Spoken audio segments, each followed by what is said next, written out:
মমতা বন্দ্যোপাধ্যায়ের মুখ্যমন্ত্রী হবেন কিনা আমার মনে অন্তত পক্ষে সন্দেহ আছে।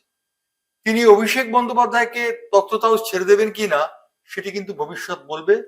এবং মমতা বন্দ্যোপাধ্যায় সম্পর্কে একটি প্রশ্নচিহ্ন থেকেই যাচ্ছে। মমতা বন্দ্যোপাধ্যায় হয়তো বলতে পারেন তিনি রাজ্য রাজনীতি পরিত্যাগ করে জাতীয় রাজনীতিতে যাবেন, এবং যদি সেটা হয় তাহলে সেটা হবে পশ্চিমবঙ্গের পক্ষে একটি বিরাট ঘটনা এবং ইন্দ্রপতনের সামিল। আমরা জানি না কি হবে। তার আগে তৃণমূল কংগ্রেসকে সার্বিকভাবে ক্ষমতায় আসতে হবে। যদি তা না আসতে পারে, যদি দেখা যায় মিলিজুলি সরকার, তাহলে সেক্ষেত্রে অভিষেক বন্দ্যোপাধ্যায় মুখ্যমন্ত্রী এবং ডেপুটি মুখ্যমন্ত্রীর নাম হতে পারে শুভেন্দু অধিকারী। তবে একটা কথা আমি বলবো যে তৃণমূল কংগ্রেসের কেক ওয়াক ভিক্টরি এবারে হবে না। 123টি আসন তারা গতবার যে পেয়েছিল এই জায়গা থেকে, সেই জায়গা থেকে কেক ওয়াক ভিক্টরি তারা কোনো মতেই পাবে না। বাঙালি অস্মিতা জাগিয়ে তোলার জন্য যে তৃণমূল কংগ্রেসের প্রকৃষ্ট সেটা বাঙালি জানে, এবং বাঙালি সেটা জানে বলেই তারা যদি ভোট দিতে সবাই মিলে চলে আসে তাহলে কিন্তু আশ্চর্য হবে। বামেরা তাদের সংগঠন প্রত্যাশা তো আশা করা যায় যে তারা এদিকেই আশা করে আছে দক্ষিণবঙ্গের বেশ কিছু আসন, যেমন উত্তরপাড়া, উত্তর দমদম, যাদবপুর, এই আসনগুলোর প্রতি তারা পাখির চোখ করে রেখেছে। এই অঞ্চলগুলো তারা লড়াই দিয়ে যাতে পানিহাটি। সেই রিপোর্টটা সম্পর্কে আমি এবার কথা বলবো। সিপিএম এর গোপন রিপোর্টে বলা হচ্ছে তৃণমূল কংগ্রেস 190 থেকে 220টি আসন পেয়ে এবারে সরকার করবে। বিজেপি কে তারা দিয়েছে 65 থেকে 75টি, কংগ্রেসকে তারা দিয়েছে 4টি, এবং সিপিএম অর্থাৎ নিজেদের তারা দিয়েছে 10টি আসন। এটি একেবারেই সিপিএম এর অন্তর্নিহিত সমীক্ষা। নমস্কার, ইনফোপালস বেঙ্গলে আপনাদের সবাইকে স্বাগত। আমি শোভাঞ্জন নিয়ে এসেছি ভোটের হাওয়া। আজকে বিশেষ পর্ব, দ্বিতীয় তথা অন্তিম দফার নির্বাচনের আজকে প্রচারের শেষ দিন। তারপরে আমরা মুখোমুখি হয়েছি এই বিশেষ অনুষ্ঠানে। আমাদের সঙ্গে রয়েছেন ইনফোপালস বেঙ্গলের editor in chief Subhajit Das এবং ইনফোপালস বেঙ্গলের কনসাল্টিং এডিটর জয়ন্ত চক্রবর্তী। আমরা প্রথমেই যে প্রশ্নটা নিয়ে যাব দুজনের কাছে, সেটা 23 তারিখ প্রথম দফার নির্বাচন হয়ে গেছে। সেই নির্বাচনে কার কি কতটা ফল সেটা তো আমরা আলোচনা করব।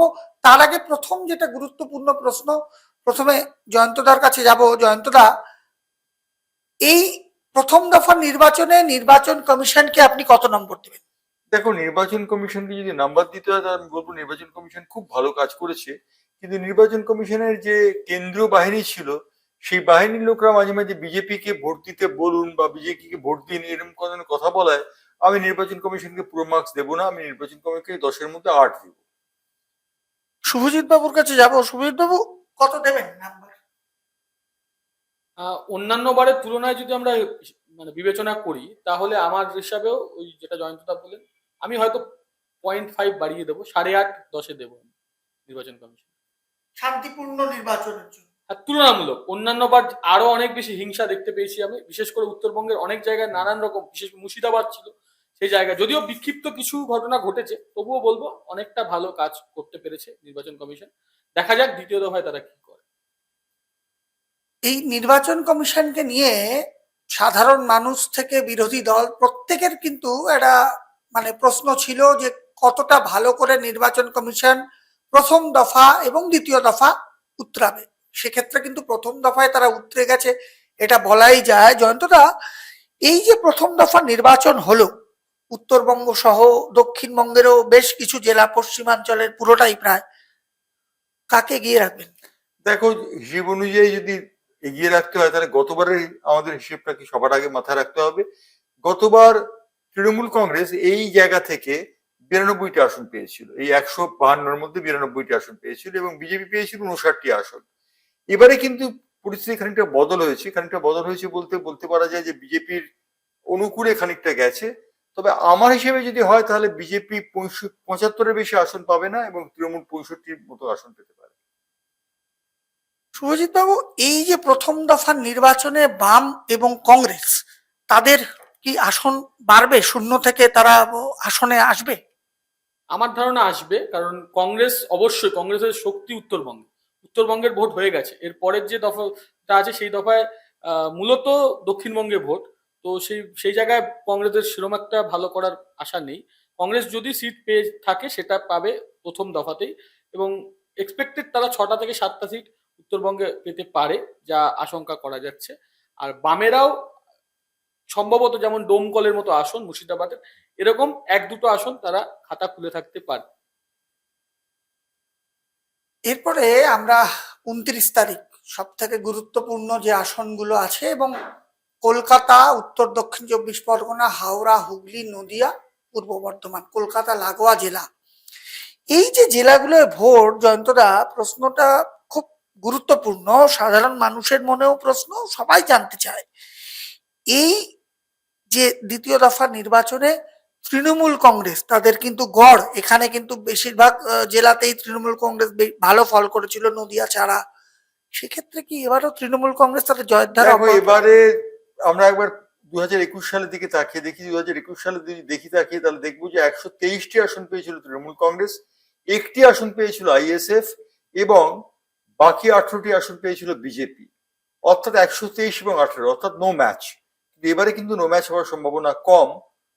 গতবার ভোট পড়েছে 93.19% নির্বাচন কমিশনের শেষ হিসেব অনুযায়ী, এবং এবারও ভোট, কলকাতায় ভোট সচরাচর 60 থেকে 65 বেশি পড়ে না, কিন্তু এবারে ভোট যদি বেশি পড়ে তাহলে বুঝতে হবে স্যারের কল্যাণে এবং অ্যান্টি ইনকামবেন্সি ফ্যাক্টর খানিকটা কাজ করেছে, এই বিষয়ে বলে দেওয়ার কোনো অপেক্ষা রাখে না।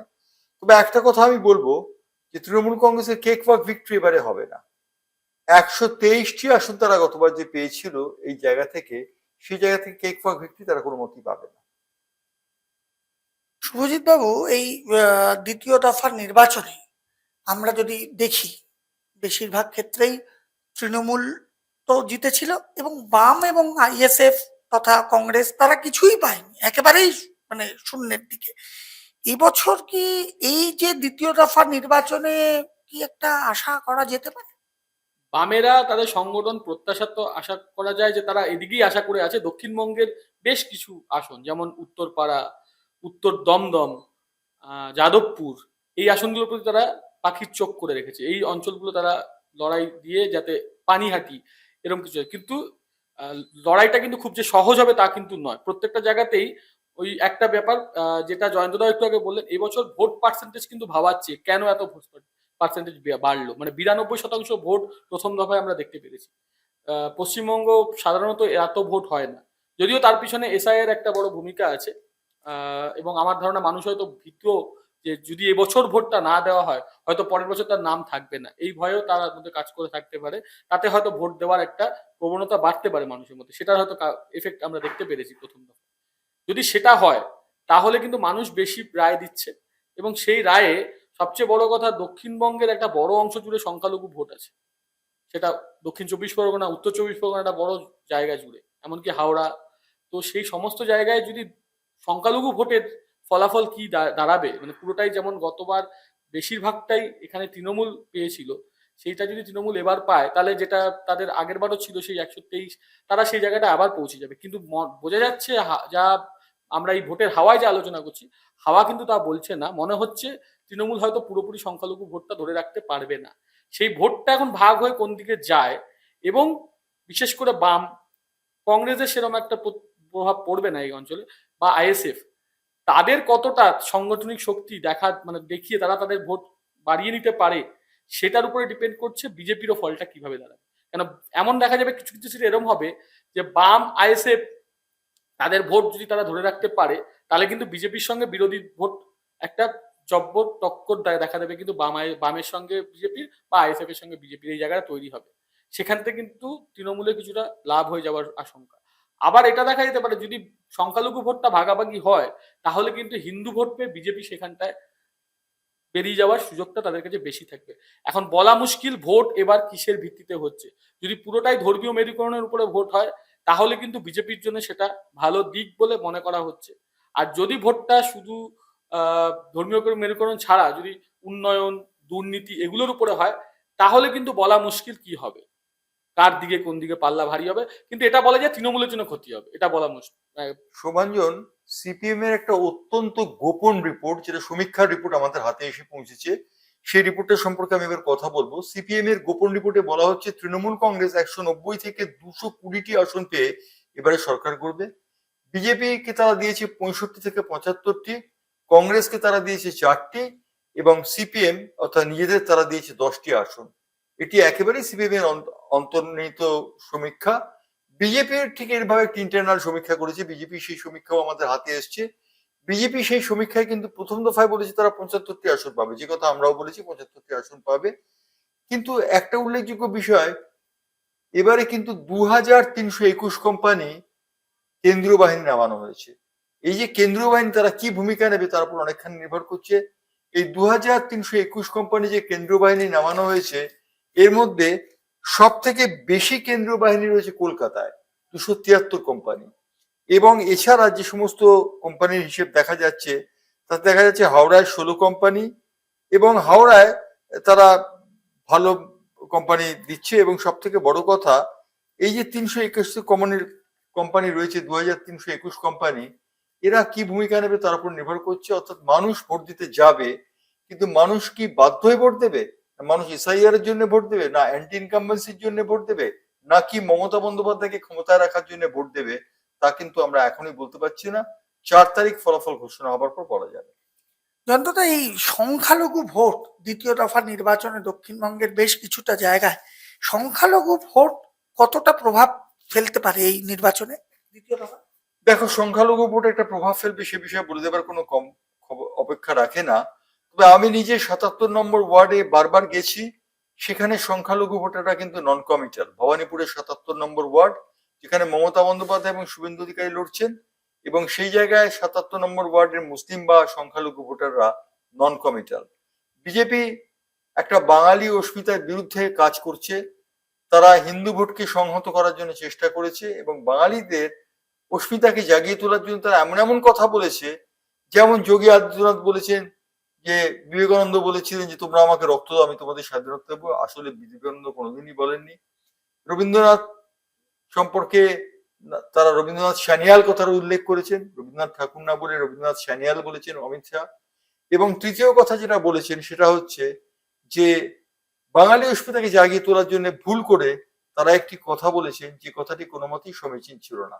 তারা বলেছেন যে এই যে ভোট হচ্ছে, এই ভোটে রবীন্দ্রনাথ ঠাকুরের ভূমিকার কথা তারা বলেননি। এবং মমতা বন্দ্যোপাধ্যায় ভুল কথা বলছেন। মমতা বন্দ্যোপাধ্যায় বলেছেন যে মহাত্মা গান্ধী নয়, এ মণিহার আমায় নাই সাজে, এই গানটি নাকি রচনা করেছিলেন মহাত্মা গান্ধী, রবীন্দ্রনাথ নাকি নয়।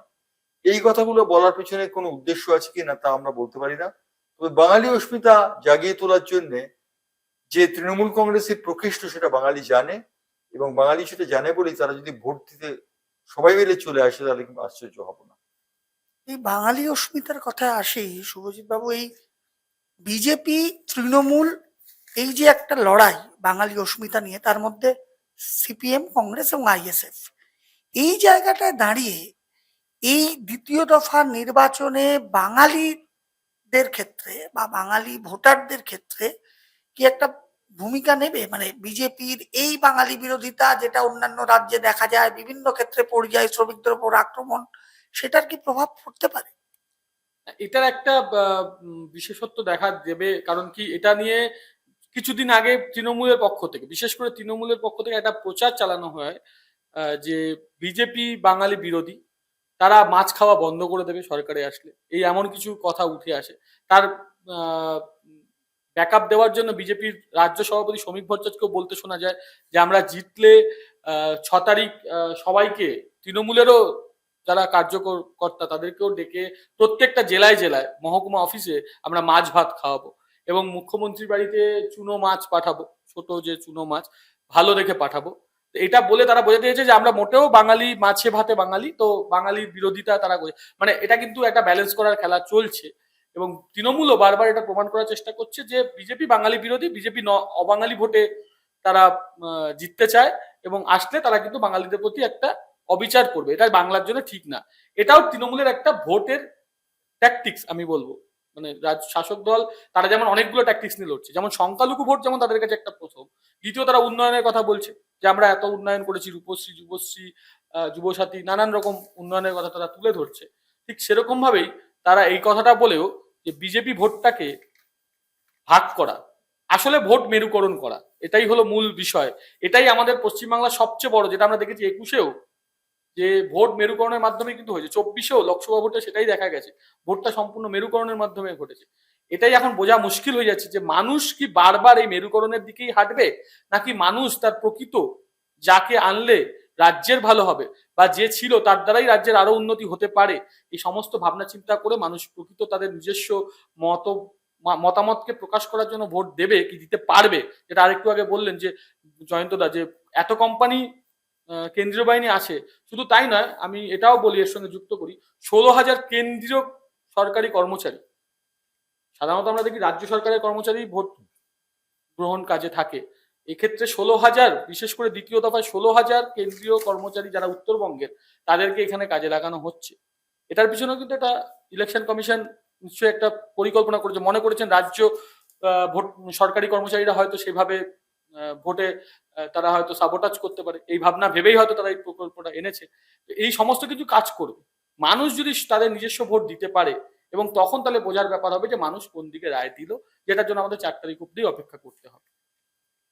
যে কথাটি এই যে বাঙালি অস্মিতা বা বিভিন্ন বিষয় আমরা দেখেছি, বিজেপির সাংসদ অনুরাগ ঠাকুর তিনি এসেছিলেন কলকাতায় বিজেপির প্রচার কাজে, তাদের সঙ্গে মিটিং করেছেন কার্যকর্তাদের সঙ্গে, সেখানে তিনি মাছে ভাতে বাঙালি হয়ে একেবারে মাছ বেছে খেয়েছেন। আবার এই দ্বিতীয় দফা নির্বাচনে বিশেষ দায়িত্বপ্রাপ্ত উত্তরপ্রদেশের এনকাউন্টার স্পেশালিস্ট এক অফিসারকে নির্বাচন কমিশন নিয়োগ করেছে শুধুমাত্র দক্ষিণ 24 পরগনার নির্বাচনটা অজয়পাল ভার্মার কথা তুমি বলছো। সুস্থভাবে অজয়পাল ভার্মা। যাতে কিনা উতরানো যায়। তো সেই জায়গা থেকে আমরা বিভিন্ন যে বিধানসভাগুলো আছে এই দ্বিতীয় দফা, সেগুলো আমরা একেবারে বিধানসভা ধরে আমরা আলোচনা করব। ফিরছি একটা বিরতির পরে। নিজের ফাইন্যান্সিয়াল বিজনেস শুরু করতে চান? ভারতের টপ ব্যাংকিং ও ফাইন্যান্স সেক্টরের সঙ্গে পার্টনার হওয়ার সুযোগ এখন আপনার হাতের মুঠোয়। Low refundable investment, high profit, wide product range, সাথে full end to end support. সময় কিন্তু সীমিত, এখনই যোগাযোগ করুন 7003571225 এ। লিমিটেড অফার, আজই অ্যাপ্লাই করুন। Start your own financial business today. বিরতির পর ফিরে আসলাম ভোটের হাওয়া নিয়ে। এরপরে আমরা আলোচনা করব দ্বিতীয় দফার গুরুত্বপূর্ণ কিছু কেন্দ্র, যে কেন্দ্রগুলো একেবারে মানুষের নজরবন্দি হয়ে আছে, এবং শুধু এই রাজ্যের নয় সারা দেশের নজর এমন কিছু কেন্দ্র এই দ্বিতীয় দফা নির্বাচনে আছে। প্রথমে জয়ন্তদা, এই যে গুরুত্বপূর্ণ কিছু আসন এই দ্বিতীয় দফায়, ভবানীপুর, যাদবপুর, দমদম উত্তর, আপনার শ্রীরামপুর, উত্তরপাড়া, একাধিক নদিয়ার বেশ কিছু, কৃষ্ণনগর উত্তর, রানাঘাট দক্ষিণ, কল্যাণী, একাধিক গুরুত্বপূর্ণ যে আসনগুলো, এই আসনগুলোর ক্ষেত্রে এসআইআর কি গুরুত্বপূর্ণ ভূমিকা নেবে, বিশেষ করে মতুয়া দেখো, 1 কোটি ভোটারের নাম প্রায় বাদ চলে গেছে, কিন্তু তার জন্য খুব একটা বড় ভূমিকা নেবে বলে মনে করা হচ্ছে না। তবে যেটা হচ্ছে তাতে তৃণমূল কংগ্রেসের ভোট কাটা যাবে কিছুটা, সে বিষয়ে কোনো সন্দেহ নেই, এবং যার ফলে ফলাফলের হেরফের হয়ে যেতে পারে। তবে আমাদের নজর রাখতে হবে 2টি জেলার দিকে, একটি হচ্ছে হুগলি এবং অন্যটি হচ্ছে নদিয়া। এই 2টি জায়গায় 47% এবং 44% ফারাক রয়েছে, 4% ফারাক রয়েছে বিজেপি এবং তৃণমূল কংগ্রেসের মধ্যে। অন্য জায়গায় কিন্তু ফারাকটি অনেক বড়।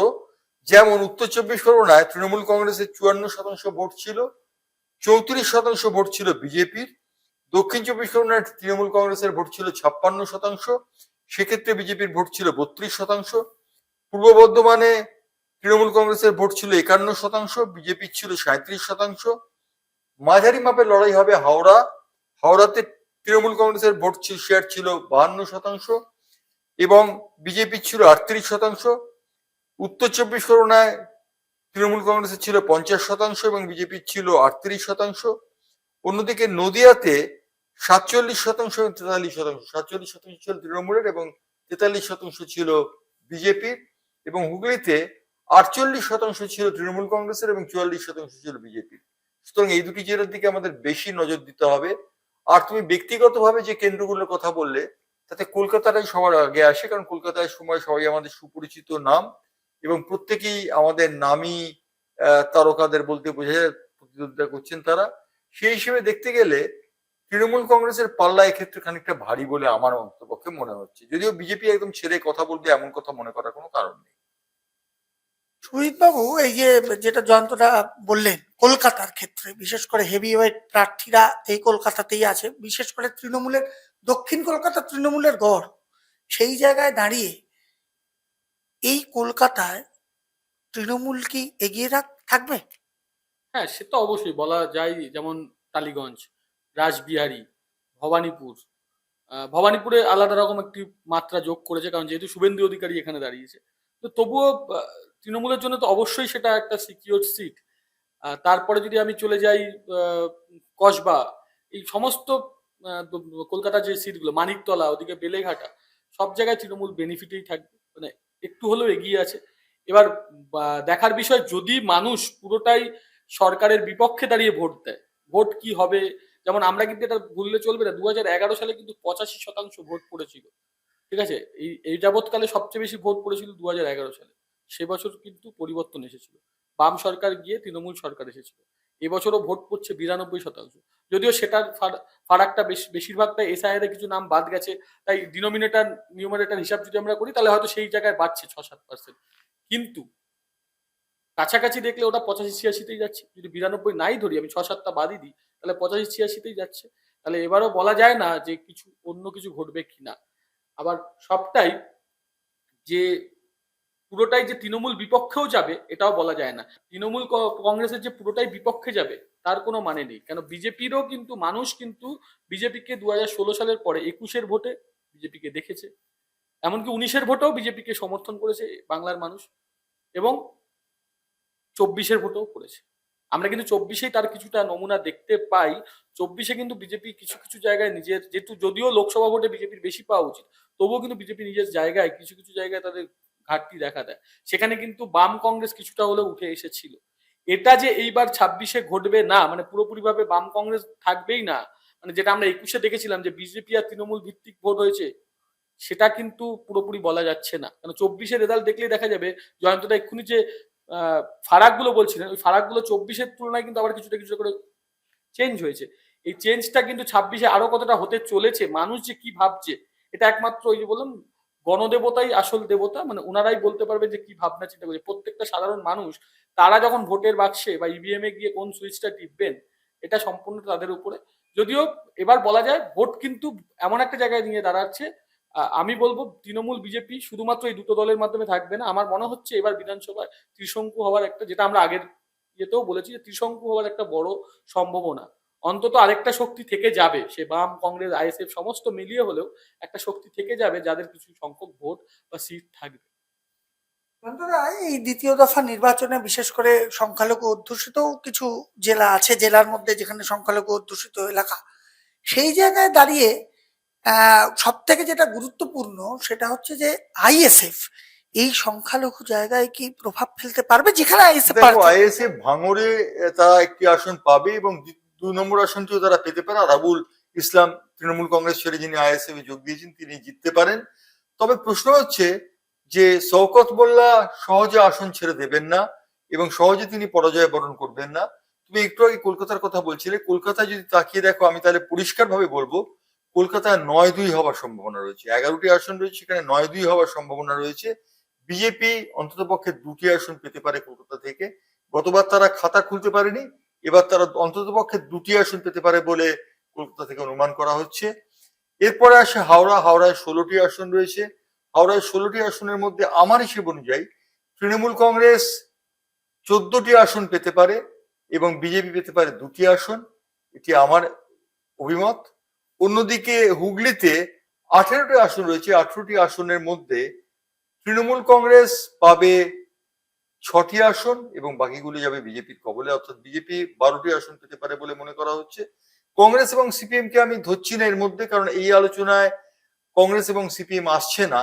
কংগ্রেস এবং সিপিএম যে ভোট বাক্সটা হাসিল করার চেষ্টা করেছে সেটা উত্তরবঙ্গেই, অর্থাৎ 152 যেখানে নির্বাচন হয়েছে 16টি জেলা এবং 9টি উত্তরবঙ্গের জেলা এবং 16টি দক্ষিণবঙ্গের জেলা, তার মধ্যেই সীমিত হয়ে গেছে।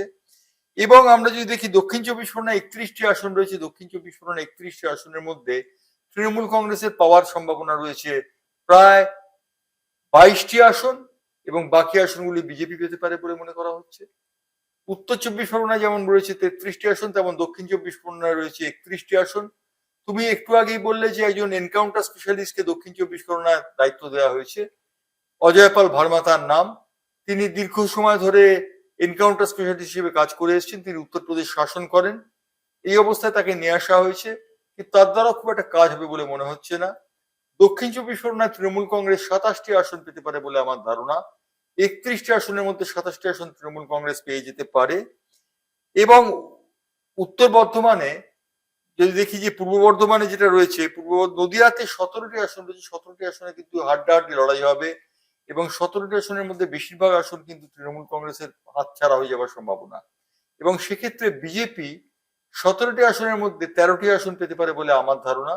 হুগলিতে 18টি আসনের মধ্যে আগেই বলেছি তারা 14টি আসন পেতে পারে বিজেপি এবং 4টি আসন পেতে পারে তৃণমূল কংগ্রেস। এই যে অবস্থান, এই অবস্থান থেকে পূর্ব বর্ধমান রয়েছে, পূর্ব বর্ধমানে 16টি আসন রয়েছে, 16টি আসনের মধ্যে পূর্ব বর্ধমানে তৃণমূল কংগ্রেস বেশিরভাগ আসন পাবে, 13টি আসন পাবে এবং বিজেপি 3টি আসন পেতে পারে সেক্ষেত্রে। এবং সত্যি কথা বলতে কি, বিজেপি সার্বিকভাবে এই নির্বাচনে, অর্থাৎ দ্বিতীয় রাউন্ডে যে নির্বাচনে 142টি আসন উন্নয়ন হচ্ছে, তাদের খুব একটা সুবিধা করতে পারবে না। সংখ্যালঘু ভোট অবশ্যই মমতা বন্দ্যোপাধ্যায়ের অনুকূলে যাবে বেশিরভাগটা, কারণ বিজেপিকে তারা বিশ্বাস করে না এবং তারা মনে করে যে বিজেপি ক্ষমতায় এলে তাদের অবস্থান খানিকটা বদলে যাবে। ওয়াকফ সম্পত্তি নিয়ে খানিকটা গন্ডগোল রয়েছে বটেই, তা সত্ত্বেও সংখ্যালঘু বিজেপির ভোট অংশে যাবে বলে আমার মনে হচ্ছে না। অন্তরা দক্ষিণ 24 পরগনা নিয়ে কথা হলো, উত্তর 24 পরগনার অত্যন্ত গুরুত্বপূর্ণ একটি আসন যেটা একেবারে লাইমলাইটে, সেটা হচ্ছে পানিহাটি। এই পানিহাটিতে এবার ত্রিমুখী লড়াই সর্বত্র, চতুর্মুখী লড়াইও বলা যায়। কিন্তু এই পানিহাটি বিধানসভা এমন একটি বিধানসভা যেখানে যে অভয়া এরকম একটা ঘটনা ঘটেছিল, তার সঙ্গে তার মা প্রার্থী হয়েছেন, যাকে নিয়ে একটা বিরোধিতার জায়গা, সে নির্মল ঘোষ, তিনি প্রার্থী নন, তার ছেলে। এবং এই অভয়া আন্দোলনে যে সিপিএম নেতাকে জেলে যেতে হয়েছিল, সেই কলতান দাশগুপ্ত প্রার্থী। অত্যন্ত গুরুত্বপূর্ণ আসন। নিঃসন্দেহে পানিহাটি অত্যন্ত গুরুত্বপূর্ণ আসন, কিন্তু অভয়ের মা যিনি বিজেপির হয়ে দাঁড়িয়েছেন, মানুষের কোথাও একটা দেখে মনে হচ্ছে তিনি বিট্রে করেছেন। কারণ অভয়া এমন একটি ঘটনা ছিল যা সার্বজনীন ছিল, সমস্ত মানুষ রাস্তায় নেমে প্রতিবাদ জানিয়েছিল। সেক্ষেত্রে অভয়া যে মা যে বিজেপির হয়ে একটি দলের কুক্ষিগত হয়ে গেলেন, এটা মানুষ বোধহয় খুব ভালো মতো নিতে পারছেন না। আমি এই জায়গাটিতে সিপিএম এর কলতান দাশগুপ্তকে খানিকটা নম্বর দেব, কারণ কলতান যথেষ্ট বাগ্মী এবং যথেষ্ট ক্ষমতা রাখে। কলতান একজন যথার্থ সিপিএম এর প্রতিনিধি, সুতরাং কলতান বেরিয়ে গেলে আমি বিস্মিত হব না। অত্যন্ত গুরুত্বপূর্ণ মানে একটা বিষয় যে এই পানিহাটি কিন্তু এবার মানে অনেকে বলছে ভোট কাটাকাটিটা একটা প্রাধান্য হবে, সেখানে দাঁড়িয়ে আপনার বক্তব্য যে কলতান যদি জিতেও যায় সেটা খুব একটা বিস্মিত হওয়ার মতো নয় এবং আশ্চর্য হওয়ার মতো নয়। এর মধ্যে আরেকটি গুরুত্বপূর্ণ ঘটনা, রাসবিহারী বিধানসভা কেন্দ্রের তৃণমূল কংগ্রেসের যিনি প্রার্থী দেবাশিস কুমার, এই ভোট চলাকালীন মানে ভোটের প্রচার চলাকালীন কিন্তু একটা ইডি তার বাড়িতে এসেছিল, তার বাড়িতে হানা দিয়েছিল, তাকে ডেকেও পাঠিয়েছিল। এই জায়গায় দাঁড়িয়ে এই দেবাশিস কুমার একেবারে গড় রাসবিহারী, সেই জায়গায় কি দেবাশিস কুমার জেতার মতো জায়গায় আছে? এবং উল্টো দিকে প্রখ্যাত প্রাক্তন সাংবাদিক এবং বিজেপি নেতা, রাজ্যসভার প্রাক্তন সাংসদ স্বপন দাশগুপ্ত, এই লড়াইটা, এই আসনটা কি হঠাৎ করেই খুব গুরুত্বপূর্ণ? দেখো, প্রথমেই বলি, ইডির যে রেডটি হয়েছিল দেবাশিস কুমারের বাড়িতে, দেবাশিস কুমার নিজে বলেছেন ইডির সমস্ত কাগজপত্র আমার কাছে রয়েছে, আমি দরকার হলে প্রমাণ দিয়ে দেবো যে আমি কোনো রকম দুর্নীতির সঙ্গে যুক্ত নই। আর স্বপন দাশগুপ্ত সম্পর্কে যদি বলা হয়, তাহলে স্বপন দাশগুপ্তকে বলা যেতে পারে এলিট ক্লাসের প্রতিনিধি। স্বপন দাশগুপ্ত তিনি ক্যালকাটা কেমিক্যালস এর কর্ণধার ছিলেন এবং তিনি একটা সময় দীর্ঘ সময় ধরে তিনি মার্গো সাবান এবং নিম সাবানের প্রবক্তা ছিলেন। সুতরাং এলিট শ্রেণীর মধ্যে তার একটা প্রভাব থাকবে, কিন্তু দেবাশিস কুমারকে 24 ঘন্টা পাশে পান সাধারণ মানুষ, সাধারণ খেটে খাওয়া মানুষ, যাদের ভোটে তৃণমূল কংগ্রেস খানিকটা অগ্রগমন লাভ করে। সেক্ষেত্রে দেবাশিস কুমারের পক্ষে জেতা খুব একটা অস্বাভাবিক হবে বলে আমার মনে হয় না। এইবারে একটা প্রশ্নে আসবো সুভিজিৎ বাবু, এই যে যেটা বললেন দেবাশিস কুমারকে নিয়ে, এই জায়গায় দাঁড়িয়ে একেবারে কলকাতার ভেতরে যে আসনগুলো আছে সেই আসনগুলোতে কি বাম এবং কংগ্রেস এবং আইএসএফ তো এখানে খুব কম জায়গাতেই প্রার্থী দিয়েছে, তারা কি কোনো রকম প্রভাব ফেলতে পারবে বলে মনে হয়? না, আমার ধারণা এই জায়গাটায় কলকাতা, একদম কলকাতা সংলগ্ন এলাকায় কিন্তু বামেদের প্রভাব খুব একটা দেখা দেবে না। এই জায়গাটায় কিন্তু ভোটটা কিছুটা তৃণমূল এবং বিজেপি ভিত্তিকই হবে। কিছু কিছু জায়গায় হয়তো বাম কিছু ভোট পাবে, সেটা হতে পারে, কিন্তু সেখানে জয়ের কোনো সম্ভাবনা সেরকম ভাবে একটা কলকাতা, এবার কলকাতা সংলগ্ন যদি এলাকায় যায় তাহলে হয়তো দেখতে পাবেন। একদম প্রপার কলকাতায় সেভাবে বামেদের মানে যদি দেখি প্রপার কলকাতায় বামেদের সংগঠনটাও সেভাবে নেই।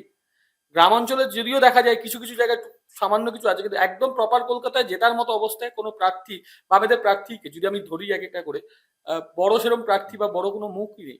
যদি কলকাতায় একটা সিট ধরি, রাসবিহারী কেন্দ্রে সেরম কোনো প্রার্থী নেই, ভবানীপুর কেন্দ্রে সেরম কোনো প্রার্থী নেই, ভবানীপুর মোটামুটি দুমুখী লড়াই হয়ে গেছে। আচ্ছা, টালিগঞ্জ যদি ধরি আমি কলকাতার ভিতরে, সেখানেও সেরকম প্রার্থী নেই। পার্থপ্রতিম বিশ্বাস প্রার্থী হিসাবে হয়তো ভালো হতে পারেন, কিন্তু সেভাবে প্রচার নেই তার, সেরকম ভাবে সাংগঠনিক দিকে তাকে কেউ অতটা মানুষ চেনেন না। আরো যদি দেখি মানিকতলা বা বেলেঘাটা, প্রার্থী সেরকম ভাবে জোরালো কেউ নেই, তাতে বামেদের সেরকম কোনো আশা করার জায়গা নেই আমার মতে। মাত্র কলকাতা শহরে কিন্তু লড়াইটা একেবারেই দ্বিমুখী হয়ে গেছে, তৃণমূল এবং বিজেপি। এবার একটাই দেখার বিষয়, বামেরা কতটা ভোট কাটতে পারে, সেই ভোট কাটার সুফল কাদের ঘরে যায়। আমরা ফিরবো আরো গুরুত্বপূর্ণ কিছু আসন নিয়ে, ফিরছি একটা বিরতির পরে। নিজের ফাইন্যান্সিয়াল বিজনেস শুরু করতে চান? ভারতের টপ ব্যাংকিং ও ফাইন্যান্স সেক্টরের সঙ্গে পার্টনার হওয়ার সুযোগ এখন আপনার হাতের মুঠোয়। Low refundable investment, high profit, wide product range, সাথে full end to end support. সময় কিন্তু সীমিত। এখনই যোগাযোগ করুন 7003571225 এ। লিমিটেড অফার, আজই অ্যাপ্লাই করুন। Start your own financial business today. আমরা ফিরলাম বিরতির পরে। খুব গুরুত্বপূর্ণ কিছু আসন নিয়ে আমরা আলোচনা করব। আমরা আলোচনার প্রায় শেষ পর্বে। জয়ন্তটা, একটা খুব গুরুত্বপূর্ণ আসন উত্তর 24 পরগনার হাবড়া। কারণ যে জ্যোতিপ্রিয় মল্লিক দীর্ঘদিন জেলবন্দি ছিলেন, অনেক ক্ষেত্রে কিন্তু জেলবন্দি নেতাদেরকে মমতা বন্দ্যোপাধ্যায় প্রার্থী করেননি, এক্সেপ্ট জ্যোতিপ্রিয় মল্লিক। এটার পিছনে কি গুরুত্বপূর্ণ কোনো কারণ, নাকি অত্যন্ত স্নেহ করেন এরকম? না, স্নেহের ব্যাপার নয়। জ্যোতিপ্রিয় মল্লিকের একটা বড় মাপের অবদান রয়েছে এবং জ্যোতিপ্রিয় মল্লিক ওখানে ভোট পাওয়ার ব্যাপারে খানিকটা নিশ্চিত, সেই কারণে জ্যোতিপ্রিয় মল্লিককে তিনি প্রার্থী করেছেন। এবং জ্যোতিপ্রিয় মল্লিক যে জিততে পারেন তার একটা অ্যাগনি অ্যান্টির ভূমিকা নিয়েছে। তিনি বলেছেন তাকে জোর করে পাঠিয়ে দেওয়া হয়েছে এই জেলের মধ্যে, তিনি কোনোভাবেই কোনো কেলেঙ্কারির সঙ্গে যুক্ত নন। মানুষ সেটা কতটা বিশ্বাস করছে সেটা জানা যাবে 4 তারিখে, তার আগে অবশ্যই বলা যাবে না। তবে জ্যোতিপ্রিয় মল্লিক এবং বিজেপির যিনি প্রার্থী রয়েছেন তার মধ্যে একটা হাড্ডাহাড্ডি লড়াই হবে, সে কথা কিন্তু বলা যায়। জয়ন্তটা, খুব গুরুত্বপূর্ণ একটা বিষয়। বেলেঘাটা বিধানসভা কেন্দ্রের তৃণমূল কংগ্রেসের প্রার্থী কুণাল ঘোষ দীর্ঘদিন জেলে ছিলেন, সারদা এবং এই ইত্যাদি বিষয়, এবং মমতা বন্দ্যোপাধ্যায় সমালোচনা করেছিলেন তীব্রভাবে। জেল থেকে বেরিয়ে আসার পরে তিনি কিন্তু একেবারে তৃণমূল কংগ্রেসের মুখপাত্র হলেন। সেই মুখপাত্র হওয়ার পরে এবছর তার প্রথম বিধানসভায় নির্বাচন। কতটা গুরুত্বপূর্ণ বেলেঘাটা? অত্যন্ত গুরুত্বপূর্ণ, কারণ কুণাল ঘোষ তিনি জেলের মধ্যে থাকা অবস্থায় যাই বলুন না মমতা বন্দ্যোপাধ্যায় সম্পর্কে, যাই বলুন না কেন, তিনি পরবর্তী পর্বে তৃণমূল কংগ্রেসের একনিষ্ঠ সৈনিক হয়ে যান। একসময় অভিষেকের ক্যাম্পে ছিলেন, তারপর তিনি চলে আসেন মমতা বন্দ্যোপাধ্যায়ের ক্যাম্পে এবং মমতা বন্দ্যোপাধ্যায় সম্পর্কে তিনি উচ্ছ্বসিত। কিন্তু কুণাল ঘোষের পক্ষে বেলেঘাটার আসনটি রক্ষা করা খুব কঠিন ব্যাপার হবে, কারণ সেখানে স্বপন সমাদ্দার, পরেশ পাল এবং তৃণমূলের বেশ কয়েকজন রয়েছে। একটু আগে শুভজিৎ যে কথা বলছিল সাংগঠনিক শক্তি, তৃণমূলের অন্তর্দ্বন্দ্ব, তৃণমূলের যে পেছন থেকে চোরাস্রোতের মতো বয়ে যাচ্ছে, তার মোকাবিলা করা তৃণমূল কংগ্রেসের নেতাদের কতটা কঠিন হবে তা বলা শক্ত। এবং বিজেপিরও কিন্তু এই জিনিসটা নেই তা নয়, বিজেপির মধ্যেও এই জিনিসটা রয়েছে, নিজের দলের প্রার্থীকে হারিয়ে দেবার একটা প্রবণতা থাকতে পারে। এবং সেক্ষেত্রে কুণাল ঘোষের পক্ষে এই বেলেঘাটা আসনটি, তবে বেলেঘাটা তার বিরুদ্ধে যিনি প্রার্থী রয়েছে তার নাম ডাক তেমন ভাবে নেই, সুতরাং কুণাল ঘোষের বেরিয়ে যাওয়া খুব একটা অসুবিধাজনক হবে না। যদিও তাকে মোকাবিলা করতে হবে চোরাস্রোতের মোকাবিলা করতে কুণাল ঘোষ অত্যন্ত পারঙ্গম। তিনি চোরাস্রোতের মোকাবিলা করে বিধানসভায় আসবেন এমন কথা অনুমান করা যেতে পারে। শুভজিৎ বাবু, এই প্রশ্নের এই উত্তরের রেস ধরে একটা বিষয় জানা, সাংগঠনিক দুর্বলতা আছে বিজেপির বিভিন্ন জায়গায়। দেখা গেছে তাদের হয়তো পার্টি অফিসও নেই ঠিক মতো, কিন্তু তারা ভোটে লড়ছেন সবকটা কেন্দ্রেই প্রায়। 2011 সালে তৃণমূলের সাংগঠনিক যে শক্তি ছিল সেই জায়গাতে দাঁড়িয়ে কিন্তু তৃণমূল কংগ্রেস দুর্দণ্ড প্রতাপ বামেদের পরাজিত করে সরকার তৈরি করেছিল। তাহলে এক্ষেত্রে তো বেলেঘাটাতে হতেই পারে যে মানুষ বিজেপিকে দেখে, পদ্ম ফুলকে দেখে, নরেন্দ্র মোদীকে দেখে ভোট দিচ্ছে। হ্যাঁ, না হওয়ার কোনো কারণ নেই। আমি একটা কথা প্রথমে অনেক আগেই বলে দিয়েছি যে মানুষ যদি চায়, জনতার রায়, একটা কথা, জনতা যদি চায় কিছু উল্টে ফেলে দেবে। আমরা সবসময় ভাবি এই যে আসলে এটা আমরা বলছি কোনো জায়গায়, কিন্তু এই যে পার্সেন্টেজ, ভোট পার্সেন্টেজ নিয়ে আমরা হিসাব করি, কোনো ভোটই কিন্তু কারণ নয়। একটা সময় দেখেছিলাম বামেদের 40-45% ভোট ছিল, সেই ভোট কি করে আজ তৃণমূলের ঘরে 50% চলে এলো? তাহলে একটা সময় তো তৃণমূলের এই ভোটটা ছিল না, তাহলে এই ভোটটা তৃণমূল অর্জন করে নিয়েছে। সেটা যেভাবেই হোক, বামেদের প্রতি বিতৃষ্ণা থেকে হোক, মানুষের কাছে ভালো কাজের মাধ্যমে হোক, তৃণমূল কংগ্রেস সেটা অর্জন করতে পেরেছে। আবার সেই ভোটটাই তৃণমূলের এই দুর্নীতি বা নানান কারণ, এমনকি যেটা জয়ন্তদা এক্ষুনি বললেন, তৃণমূলকে কিন্তু এই বছর ভোটে এটাও তো লড়তে হবে, শুধু মানুষের কাছ থেকে অ্যান্টি ইনকনভেন্সি ভোটের মানে সেটা হওয়ার জন্য নয়, তাদের দলীয় অন্তর্দ্বন্দ্বও কিন্তু কাজ করছে বহু জায়গায়। যেমন বিশেষ করে কুণাল ঘোষ, যে কেন্দ্রটা নিয়ে এক্ষুনি আলোচনা হচ্ছিল, কুণাল ঘোষকে কিন্তু সবার আগে প্রতিদ্বন্দ্বী কুণাল ঘোষের কিন্তু বিজেপি বা বাম নয়, সেখানে কিন্তু বড় প্রতিদ্বন্দ্বী তার কাছে তার দলীয় সংগঠনের যারা অন্যান্য রয়েছে, যেমন পরেশ পালের একটা স্বপন সমান্তর। এই যে বড় জায়গাটা, এরা কিন্তু কতটা, কেন আমরা বেলেঘাটায় আমাদের চ্যানেলেই আমরা আলোচনা করেছি যে জনতার পালস বলে আমরা যে অনুষ্ঠানটা, সেখানে কিন্তু আমরা দেখেছি মানুষ কিন্তু সরাসরি বলতে চাইছে না কি করবে। যদিও বেলেঘাটা কিন্তু তৃণমূলের একটি স্ট্রং সিট, তবুও বলা যাচ্ছে না যে মানুষ কি করে বসবে। আর যে কথাটা তুমি বললে যে যদি যখন 11তে বামেরা এত কিছু ছিল, সেখান থেকে তৃণমূল সংগঠন সেরকম না থাকা যেত। হ্যাঁ, যদি মানুষ চায় সংগঠন দরকার পড়ে না। 77-ও দেখেছি, 77-এ বামেদের সরকারে আসার কথা ছিল না, সেভাবে কেউ বিশ্বাসই করতে পারেনি বামেরা মানে একক সংখ্যাগরিষ্ঠতায় সরকার করবে। সেরকম 2011 তো কেউ মানে যদিও একটা হাওয়া ছিল যে তৃণমূল সরকার আসবে, কিন্তু এইভাবে ভাবতে পারেনি যে বামেদেরকে একদম ধূলিসাৎ করে চলে আসবে। সেটাও হতে পারে, সেটাও মানে বলা যায় না, মানুষ যদি চায় সবকিছুই হতে পারে। এবারে শেষ প্রশ্নে দুজনের কাছে যাব। সব থেকে গুরুত্বপূর্ণ আসন এই রাজ্যের বিধানসভা নির্বাচন 2026-এ ভবানীপুর। এই ভবানীপুরে কি হতে পারে জয়ন্তদা? দেখো, ভবানীপুর একটা এমনই আসন যে আসন সম্পর্কে আগাম কিছু বলা যাবে না। আমি বরঞ্চ উল্টো একটা কথা বলবো, এবারের ভোটে দেখা যাবে যে এবারের ভোটে সব রেকর্ড ভেঙে দিয়ে তৃণমূল কংগ্রেস হয়তো বা ক্ষমতায় আসবে, কিংবা বিজেপি ক্ষমতায় আসবে তৃণমূল কংগ্রেসকে একদম ক্ষমতাচ্যুত করে সব আসনে, অধিকাংশ আসনে জয়লাভ করে। সুতরাং এটি হচ্ছে একটা অপটিমাম অবস্থা, এবং এই অবস্থায় মমতা বন্দ্যোপাধ্যায় না শুভেন্দু অধিকারী কে জিতবেন তা নির্ভর করবে ভোটের হাওয়ার উপরে। ভোটের হাওয়া যেদিকে থাকবে তারা জিতবেন সেই দিকেই। আমাদের ভোটের হাওয়া অনুষ্ঠানে আমরা এই কথা বলতে পারি যে শুভেন্দু অধিকারী বহিরাগত বলে চিহ্নিত হচ্ছেন ভবানীপুরে। মমতা বন্দ্যোপাধ্যায় পাড়ার মেয়ে, ঘরের মেয়ে, তিনি ভোট পাবেন। কিন্তু আবার মনে রাখতে হবে ভবানীপুরে অবাঙালি ভোটও রয়েছে, অবাঙালি ভোট রয়েছে, আবার সংখ্যালঘু ভোট রয়েছে 77 নম্বর ওয়ার্ডে। 77 নম্বর ওয়ার্ডের সমস্ত ভোটাররাই কিন্তু নন কমিটাল সংখ্যালঘুর। আমি নিজে ঘুরে দেখেছি 77 নম্বর ওয়ার্ডটি নন কমিটাল। সুতরাং আগাম কিছু বলা যাবে না শুভেন্দু জিতবেন না মমতা জিতবেন। তবে একটা কথা বলতে পারা যায়, গতকাল মমতার একটি সভায় যেভাবে শুভেন্দু মাইক্রোফোন ঘুরিয়ে নিয়ে তিনি সেখানে মমতাকে সভা করতে দেননি, সেটি একটি উল্লেখযোগ্য ঘটনা হয়ে গেছে। এবং মমতার ডেরায় সিংহের গুহায় নেবে সিংহের ল্যাজ মুছড়ে দেবার মতো ঘটনা। এবং আমরা বলতে পারি এটা কি ভবিষ্যতে কোনো ইঙ্গিতবাহী?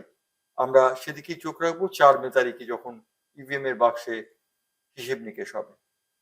অজিত বাবু, এই প্রশ্ন, শেষ প্রশ্ন যেটা, সেটা হচ্ছে এই ভবানীপুর গত বছর 2021-এ নন্দীগ্রামে মমতা বন্দ্যোপাধ্যায় প্রার্থী হয়েছিল এবং শুভেন্দু অধিকারীর ডেরায়।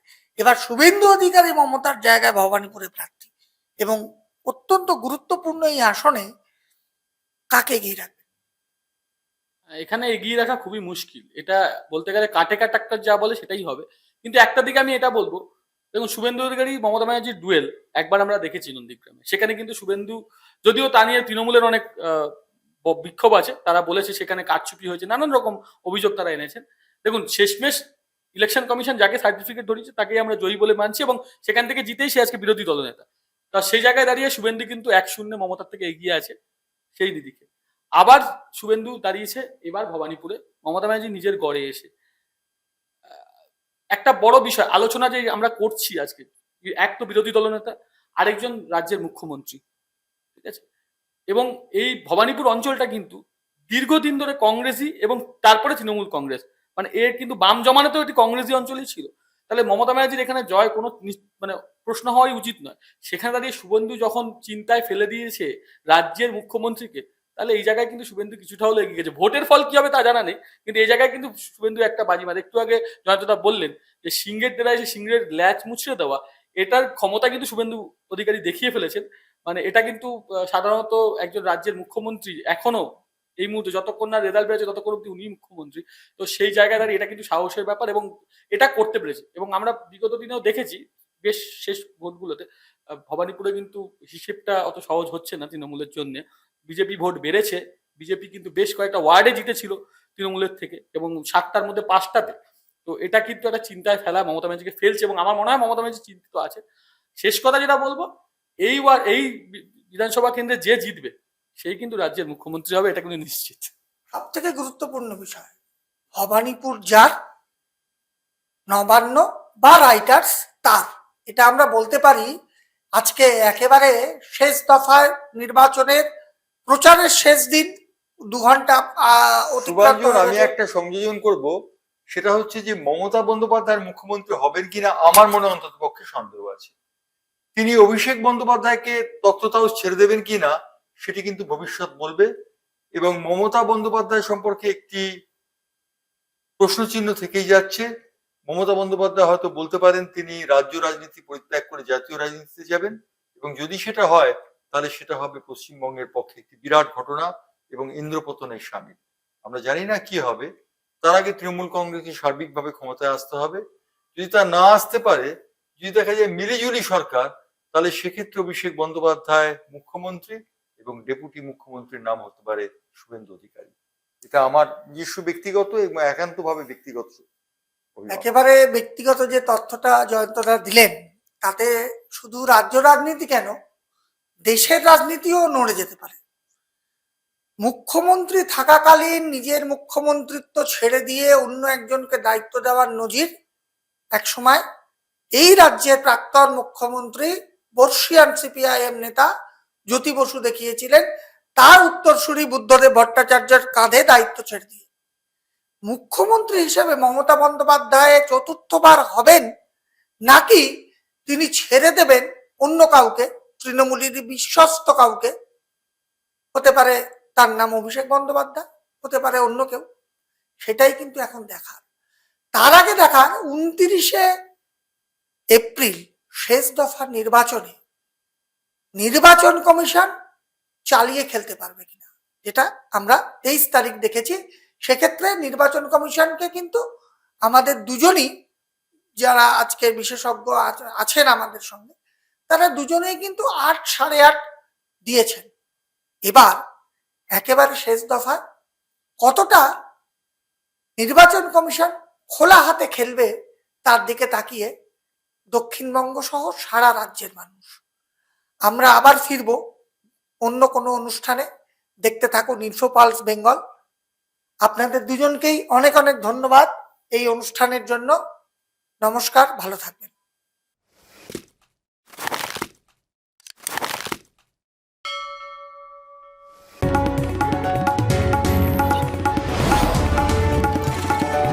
আপনারা দেখছেন ইনফোপালস বেঙ্গল, সত্যের স্পন্দন, বাংলার কণ্ঠ।